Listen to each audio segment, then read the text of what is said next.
Hello everybody, this is a large field maple, desperate need of a trim now after its repot. It's recovered really well. I repotted this back in the spring. You can go back and watch that video, and yeah, it's recovered extraordinarily well from that, and it's thrown out lots of new growth.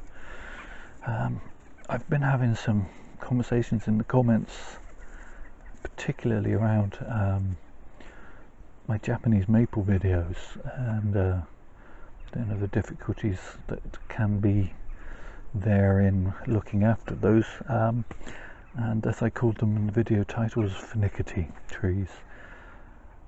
And what I've been suggesting to people is that find a tree that's native. If you're a beginner at bonsai and you're worried about keeping trees alive and having difficulties, and you've tried, you've been to something like a county show, or and they've sold you a nice Japanese maple and you've taken it home and killed it, don't feel so bad. They're difficult trees sometimes.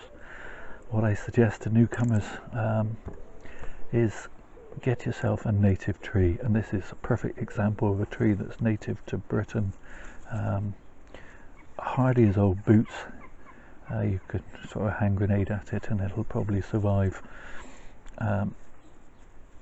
They're already programmed to live in our climate. They're already adapted to what our nature throws at them, and that gives you a head start horticulturally.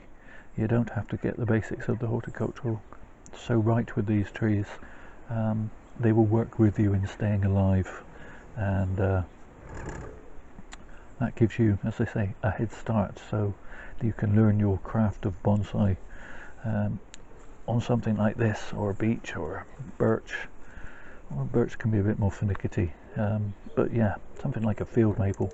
And I've noticed that my field maple videos don't do as well as some of the others, and it's a shame because it's a beautiful tree. It has beautiful yellow autumn colour, and the leaves are pretty in their own right, but it's almost like people think they're common or something. I'm not entirely sure, but there you are. Now, enough rambling on about that. We'll address the elephant in the room again in this video. I shall mention it in a few videos and then shut up about them. These are little refillable disposable tea bags that you can put your own mix of teas in. I got them from the internet, and much cheaper way of providing a holder for your organic dissolvable fertilizer. You can buy little cup things that you poke into the soil, and then the tree gets a little dose of fertilizer every time you water, but they're quite expensive if you have to buy a lot of them. And if you're a subscriber, you know I have a lot of trees and I would need to buy a lot of them. These were only, pennies each, really. So that's what that ugly looking thing is. Yes, it is an ugly looking thing, I accept that. But it means the trees get a dose of fertilizer every time I water, and then I give them a top up once a week or so. And that way they've always got some food. The problem with this substrate that I use is feeding it can get washed through quite quickly because it drains so well, and you're in danger of washing all the nutrients out, which is why it's good to have this trickle effect. So just going to trim this one back where it's getting a bit long and leggy. I probably need to do some refinement pruning over winter, but that's okay. Sometimes it's nice to have something to do over winter.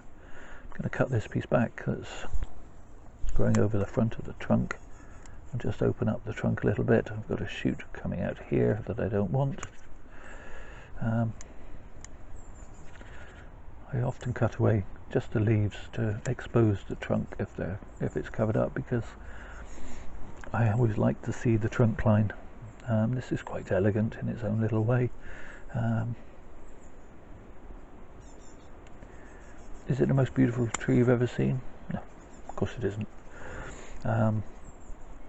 At this stage in its development, it would get laughed at by any Japanese master, but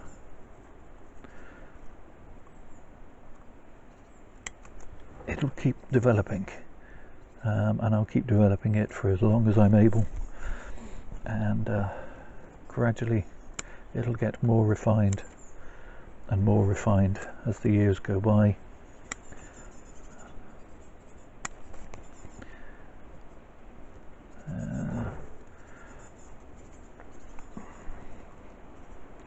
Just cut the top back to there. A couple of buds, and one will grow up to be the new leader. Obviously I don't want the tree to grow too much higher than this anyway.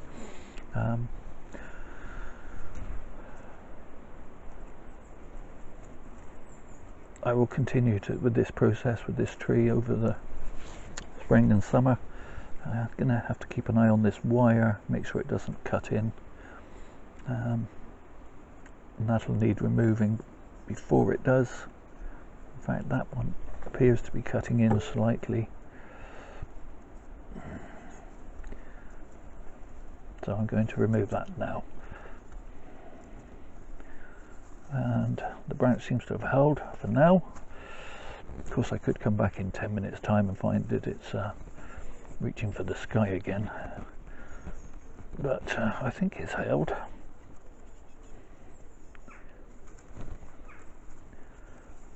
So yeah, that one's starting to cut in as well, so remove that.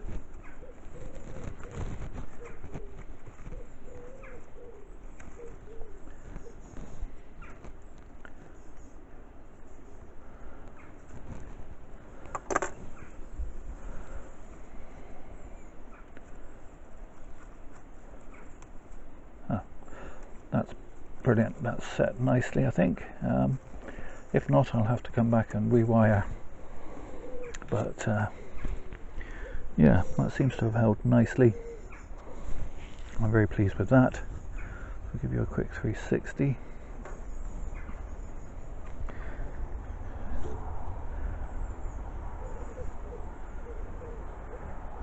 A nice healthy tree. The leaves do come down quite small eventually.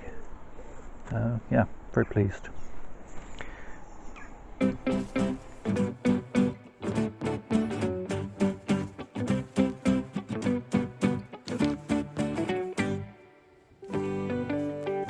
Here's a slightly smaller field maple that again was repotted in the spring,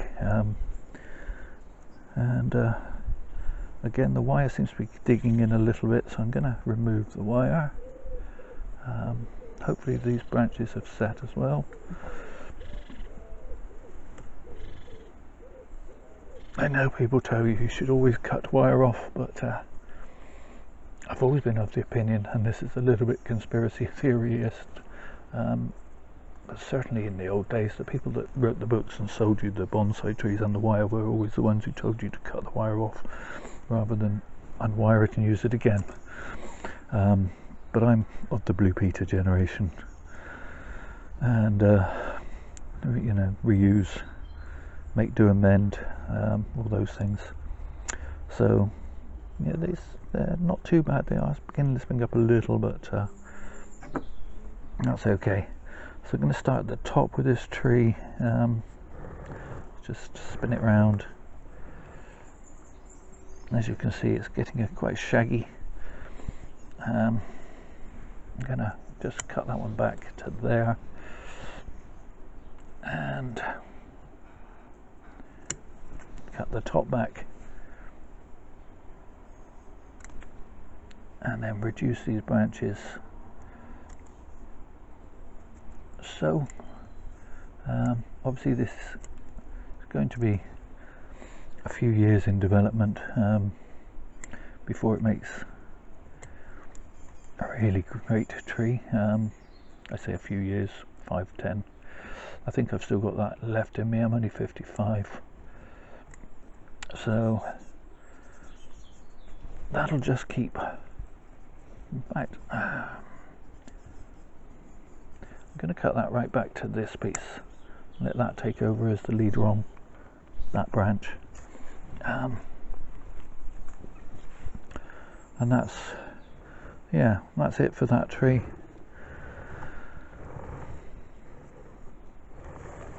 I'll go back on the bench, growing on, and hopefully develop a nice little canopy. I'm really pleased with the trunk after only 4 or 5 years from a seed. They grow really well. Field maple, tough as old boots.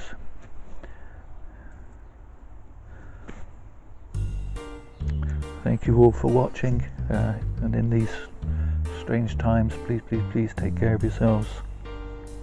Stay safe.